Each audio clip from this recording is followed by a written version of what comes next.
கவலைகள் வந்துவிட்டால் கண் கலங்கி நின்று கொண்டு வந்த கவலைகள் நம்மை கடந்து செல்லும் என்று காத்திருப்பதை விட கவலைகளை நாம் கடந்து சென்றால்தான் இருக்கும் வாழ்க்கை இனிமையாகும். ஆசைப்படுவதற்கும் ஓர் அளவை வைத்துக் கொள்ளுங்கள். அதிகம் வேண்டுமென்று ஆசைப்படும் சிலர் உள்ளதையும் இழந்து விடுகிறார்கள்.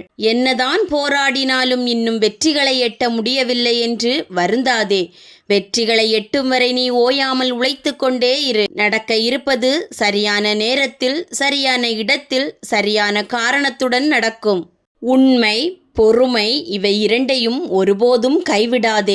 எத்தனை பெரிய துன்பத்திலிருந்தும் உன்னை காக்கும் ஆயுதங்கள் இவை இரண்டும் தான். விதி ஒரு கதவை மூடுகின்ற போது உங்கள் நம்பிக்கை இன்னொரு கதவை திறந்து வைக்கும். கவலையை விடுங்கள், இதுதான் வாழ்க்கையின் நியதி. எந்த சூழலிலும் கவலைகளுக்கு சிறிதும் இடம் கொடுத்து விடாதே. ஒரு நிமிடம் கவலைக்கு இடம் கொடுத்தால் நீ ஒவ்வொரு நிமிடமும் உன் மகிழ்ச்சியை இழப்பாய். உன் வாழ்வில் எதை இழந்தாலும் துணிச்சலோடு போராடு, வெற்றி நிச்சயம்.